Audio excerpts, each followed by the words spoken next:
I know a ghost story. I don't remember everything perfectly, but I'll try my best. It's about this writer. I can't remember his name. This is a kind of urban legend. This is the kind of story you might hear sat around the campfire on a summer night. Anyway, this writer grew sick of the city and he wanted to move somewhere else. He wanted to live life deep in the mountains. So he had a small wooden lodge built and he moved out into the middle of nowhere. There was no electricity, gas, plumbing, or even a phone. There was just a fireplace. So since the only heat source was a fireplace, the writer spoke with some people in the village at the foot of the mountain and found a married couple who sold charcoal on the side. He spoke with them and worked out a deal where he would get a delivery of charcoal once a week. He was living a good life out there in the mountains. He would plow fields, and when he felt like it, he would write. One peaceful night he was awoken from his sleep by a strange noise. It was a kind of scratching sound. What the hell was that? With bleary eyes, he went in search of the sound. From here on I will switch to the first person. This happened when I was in the first or second year of junior high school. I think I was about 13 years old. I grew up in the countryside. There was a fire still burning in the fireplace and I could see, albeit it was dark. The lodge wasn't exactly big, so it was easy to see your surroundings. Something stood out. There was something in front of one of the walls. It was just a simple wall made out of logs, and in front of that wall was the silhouette of the person. It was doing something. I couldn't quite make it out there. It looked like a very thin silhouette. It was barely visible in the darkness. It was definitely human-like and definitely there. I could only see from the back, but judging from its movements and the direction it was facing, I guessed that it was scratching the wall. It made sense because I could hear that scratching sound. I watched and its movement continued. I don't know why, but I didn't care all that much. I just kind of fell asleep. Perhaps that was because I was really tired. I don't know. Maybe I'm just a laid-back guy. When I woke up in the morning, I went about my usual morning routine and I almost didn't notice what was on the wall. Some messy scribbled letters were scrawled on the wall. It was hard to make out what they were, but on closer inspection I realized that they said kill and help. The color of these letters was pitch black and I presumed that they were made with charcoal. I looked at the floor and there was powdered charcoal down there. I was really interested in this and I wondered if the same phenomenon would happen again at night. When night fell, I made sure that my gas lanterns were lit in all four corners of the lodge and there was plenty of logs on the fire. If that shadow appeared again, I was ready to take a closer look. I pretended to be asleep in bed and I waited. I don't know how long I waited, but eventually I heard that scratching sound. I tried to leap out of bed, but I found that I couldn't move a muscle. Was this some kind of sleep paralysis? I guess so, because all I could do was move my eyes. So I looked towards the direction of the scratching sound. Unlike last night, the lodge was much brighter. However, the shadowy figure still looked like a complete dark silhouette. I had moved my bed that night and this time I was looking at the shadow side on. It was definitely humanoid. It was writing on the wall. I looked at the thing's hand and I couldn't see any charcoal in its grasp. It was using its finger to write. The moment I realized this, it stopped. It was like I had paused the scene in a movie. It didn't move a muscle. Then its head slowly turned to face me. It was agonizing. I couldn't take it. I felt as if I was losing my mind. I couldn't turn away and I couldn't close my eyes. I was about to see its face. It didn't have a face. It was like there was a black hole there. It was entirely featureless. The stench of spoiled and burnt meat attacked my nose. And that was when I realized what it was. It wasn't a shadow. It was a burnt person. I must have passed out, and when I came to in the morning, there were more letters etched into the wooden walls which surrounded me. There was only one word this time, and that word was help. That was all I could stand in that lodge. I got dressed and I ran for the village at the bottom of the mountain. I needed to be around people. It felt like it took the longest time to get back to civilization. I went into the only bar they had there and I ordered a drink. The barmaster asked me about the lodge and if everything was okay. And I told him my tale and I fully expected him to laugh at me. But he didn't. It was here that I heard an unexpected and terrifying story. The couple I had bought the charcoal from had been arrested. They had a daughter and, unbeknownst to the town, they had been punishing her physically. One day it went too far and the young high school student sadly passed away. Her parents burned her in an attempt to hide the evidence. They threw her body into a kiln. The daughter's high school teacher was concerned by her absence at school and had home suspicions about her parents. The police got involved and discovered human remains in the kiln, and her parents were arrested.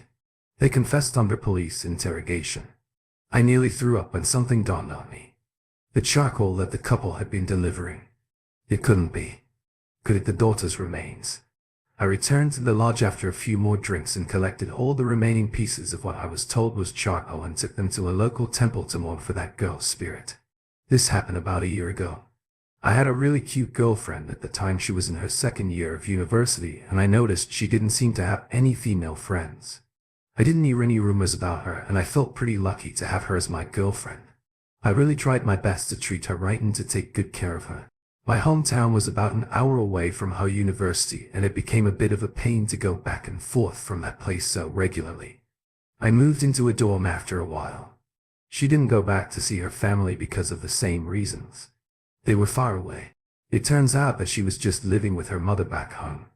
She invited me up to stay because she said that her mom would be away on a business trip. I was amazed by how clean their house was. My girlfriend cooked for me that night and the smell of her food was so great. I started to feel a little nervous in her place. It was also impressive. Her food was out of this world, so good. I slept in her bed that night. It was amazing. Then, when I woke up in the morning, I realized that she was gone. I wondered if she got up out of the bed to sleep somewhere else. Since it was pretty cramped in that single bed, I felt a little bit guilty about that. I went in search of her, but I couldn't find her anywhere. I mean, her mom's place wasn't that big. It was just an apartment with 3 other rooms. I thought that it would be a bit cheeky of me to go into her mom's room, so I didn't go there. Then I thought that perhaps she could have gone to a nearby convenience store to get some breakfast or something. But time crept on by, and when the clock told me it was noon, I knew that she hadn't just gone to the store. I think that I woke up at about 8 or 9 that morning. So that means that she was missing for at least 3 hours now. I went back to her room and realized that her cell phone was there, as well as her pajamas. I started to get a little worried now also. What would I do if my mother came back home? So I ended up thinking the best thing I could do in this situation would be to go home and wait for her call. I was confronted by another problem. This happened when I was in the first or second year of junior high school. I think I was about 13 years old. I grew up in the countryside. How could I lock the door? I would just have to leave it open.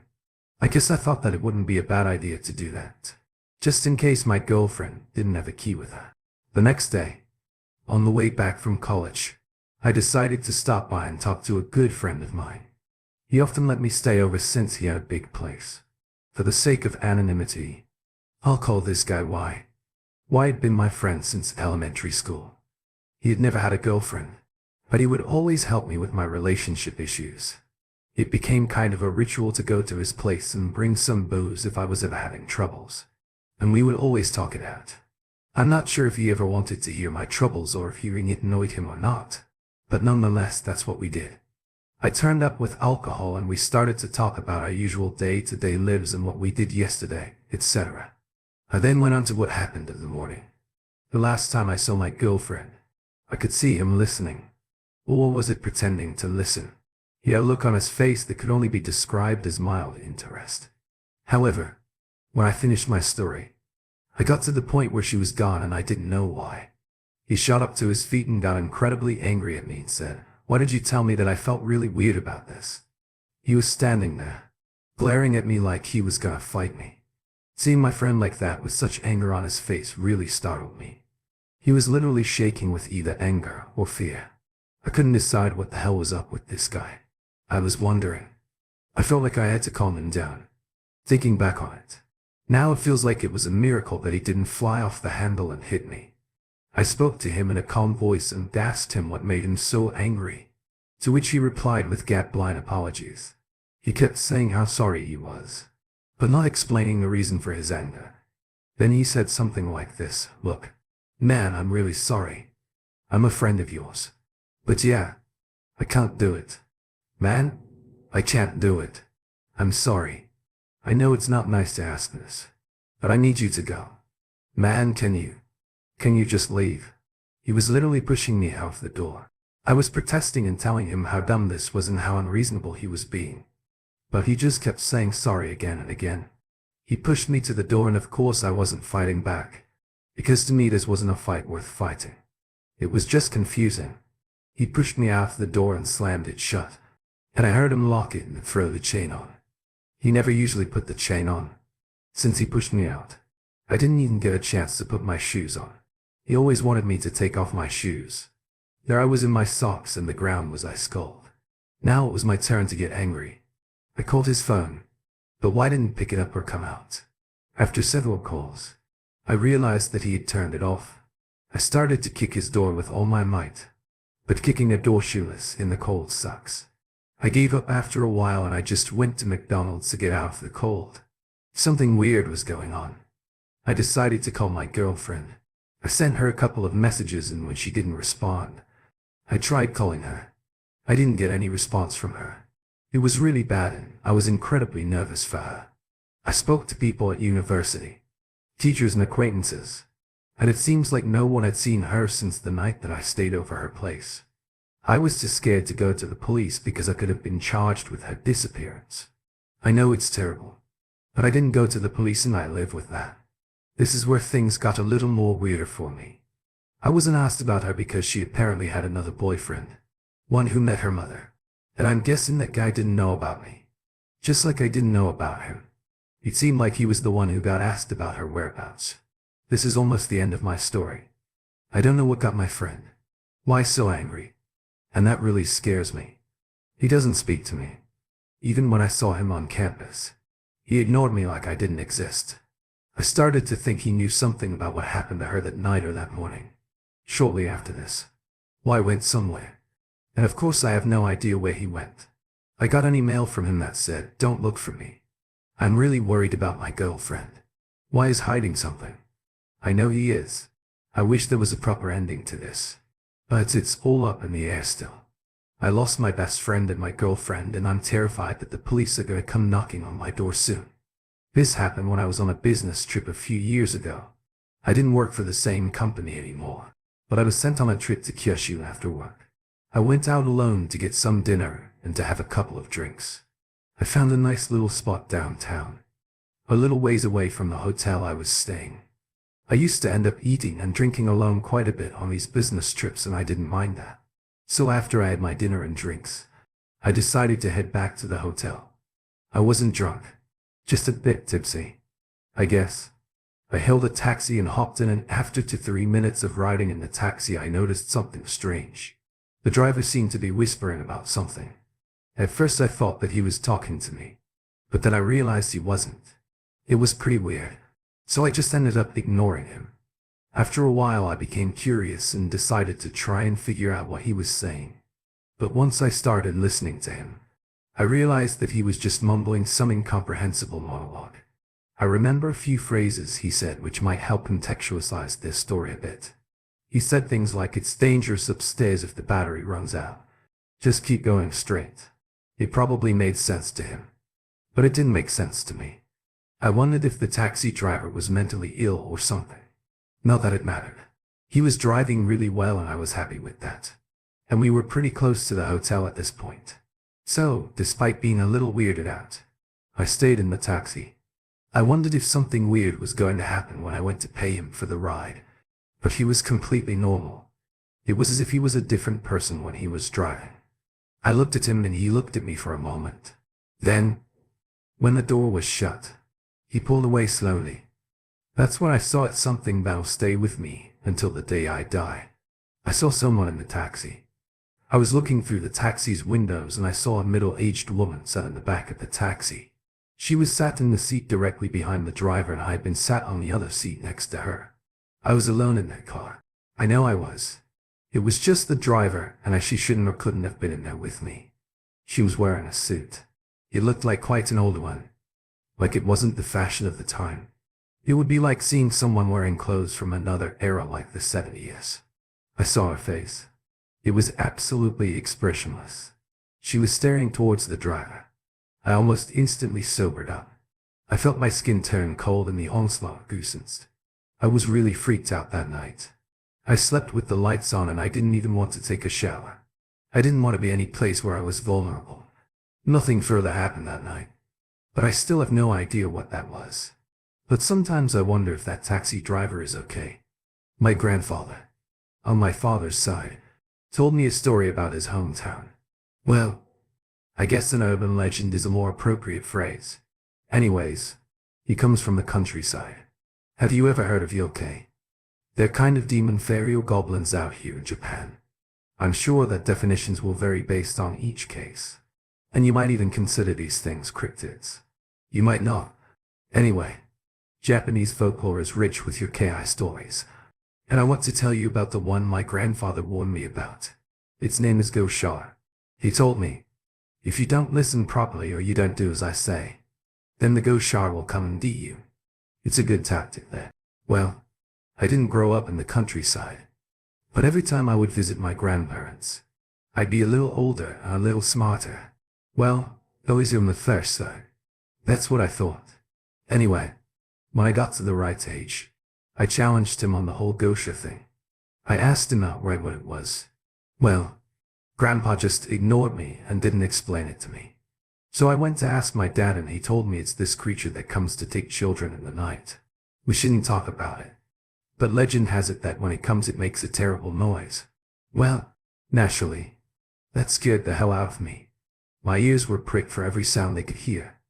That night while I lay in bed, I wondered if I was just hearing things. But to me it sounded like I was hearing more than usual. I could hear this sound. I could hear this sound, which sounded like bicycle tires squeaking from below my window. It was like if you were riding a bike very slowly and applying the brakes as it slowed down. That's as best as I can describe it. Anyway, I tried to put this sound to the back of my mind. I thought that my mind might be playing tricks on me due to the story I heard. As much as I tried to ignore it, the sound persisted. I thought to myself, there's someone out there. When I went to look outside the window, I felt my granddad push me back down into bed.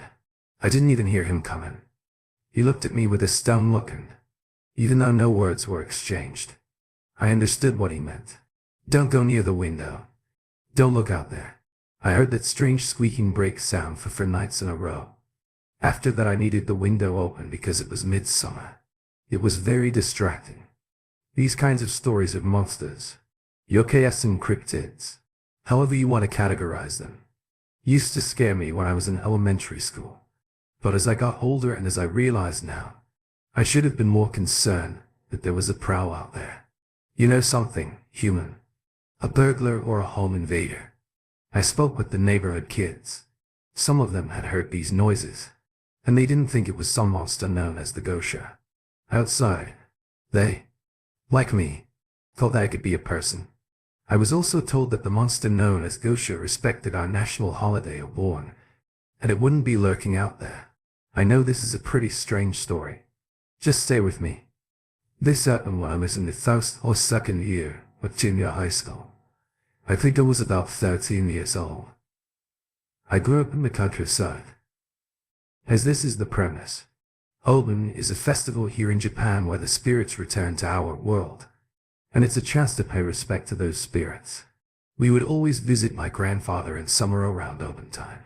We didn't live with them. I think it was when I was in the 6th year of elementary school. Our family decided to stay a little longer with my grandparents that summer and I took art in Obon, or Dory. It was a festival. There was dancing and plantings.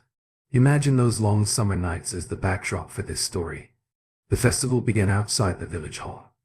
There was a kind of plaza there, and it was roomy and spacious. I remember thinking that it was a little late for us kids. I guess that my parents didn't seem to mind, or they overlooked it. They were too busy enjoying themselves. When the sun set and darkness loomed around the town, I felt a little scared. The kids in the village had begun to shout, "Let's go to the mountain." I didn't like it. I knew that a few years ago. About this time of year, the kid drowned in the reservoir out in those mountainous woods. It made me feel kind of nervous. I was always told it was off limits. All the neighbor kids were calling for us to go into the mountains as a dare or as a test of our collective courage. It felt like I was the only one who didn't want to participate. So I joined in. It was a really bad idea. This happened when I was in the first or second year of junior high school. I think I was about 13 years old. I grew up in the countryside. However, our destination wasn't the mountain, but a shrine in the mountains. They said that there was this huge, tall torii gate and everything beyond. It was as dark as the night sky. The dare was to pass through that gate and to see what was on the other side. We kids headed up into the woods under the watchful eye of the mountain. Despite our family's warnings, our ragtag group was of mixed age. I think the youngest was only in the second year of elementary school. We were way out in the sticks now, and the distance between each streetlight grew larger with every step. To be completely honest with you, I wanted nothing more than to go home. It was around this point that some of the younger kids in our little tribe began to cry for their homes and mummies and daddies. I felt like joining them, to be honest, but I didn't. Some turned back and began the long, lonely walk of shame back to the village, but the bulk of us continued. Some of the other kids shouted at them to go home and I joined them. I was feeling brave. Once these kids got shouted out in front of all the other kids, it pretty much guaranteed that no one else was going to complain and turn back. Unless we would all turn back. I didn't realize how far away this shrine was. I was worried about how much trouble I would be in.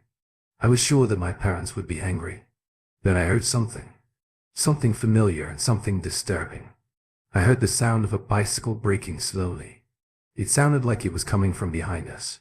One kid muttered, "It's the Gosha." Another kid started crying. One of the bigger kids grabbed the crying kid by the hand and started back towards the festival. We decided that we couldn't head towards that sound. There was something out here with us, and I for one wasn't gonna risk testing if this monster was real or not. I could hear the distant drums of the festival below, and I felt tears well in my eyes. Hearing those drums was somehow comforting, and I didn't want steps towards the unknown. I didn't want to see the Gosha. I didn't want to be in the woods by the mountain. I arrived back at the plaza long after 10 p.m.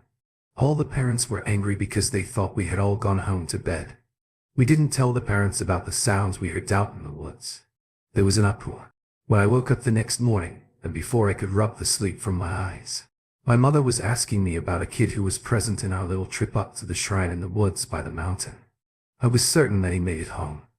I was sure he must have made it back and slept in his own bedroom just like I had. It turned out that I was wrong. There was already radio broadcasts asking for people to call in if they found a kid who matched his description. The whole area was being searched. Well, passing the first, that kid wasn't found, and as the days marched on by, the rumors about the Gulf Shark grew louder and louder. My family was part of the search party. We searched out there by the reservoir, but we couldn't find him. I stayed at my grandparents' that night full of dread, and I heard that same squeaking bicycle braking sound that I had heard before, and I shuddered in bed. Well, we didn't go back to the countryside much after that trip, I think. The next time our family headed back there was about 5 years after, for my grandfather's funeral.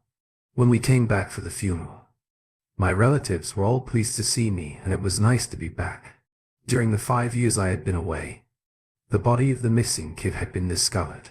Well, most of it they couldn't account for one leg. News travels fast in small villages.